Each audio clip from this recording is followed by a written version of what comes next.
مرحبا. الزير سالم هو عدي بن ربيعة بن الحارث الثعلبي، فارس وشاعر من زمن الجاهلية، وهو خال امرؤ القيس. لقب بالمهلهل لأنه أول من جعل الشعر مهلهلا، أي رقيقا وبسيطا. كما لقبه أخوه كليب بزير النساء لأنه كان يحب مجالسة النساء واللهو معهن والتغزل بهن.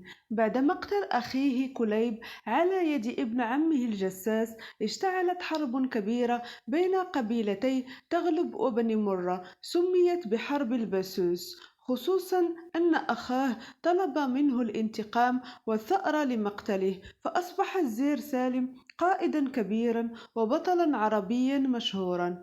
وفي أحد المعارك قابل الزير سالم شابا شجاعا قويا يصعب هزيمته في الميدان، فاكتشف الزير سالم لاحقا أن هذا الشاب ما هو إلا ابن أخيه كليب، وسمي هجرس، لكن أمه ربته على كراهية عمه الزير سالم، وفي كنف خاله قاتل أبيه الجساس. وبعد اكتشاف هجرس للحقيقة، تحالف مع عمه الزير سالم واتفقا على القضاء على الجساس. وفعلا تظاهر الزير سالم بأنه طعن من طرف هجرس، وسارا معا نحو الجساس، فتخلى الأخير عن حماية نفسه كون عدوه مجروحا وفي نظره لا يقوى على الحركة. وبعد أن اقتربا منه كثيرا أجهزا عليه وقطعا رأسه، وبذلك ثأر الزير سالم وابن أخيه الجرو بن كليب هجرس من الجساس،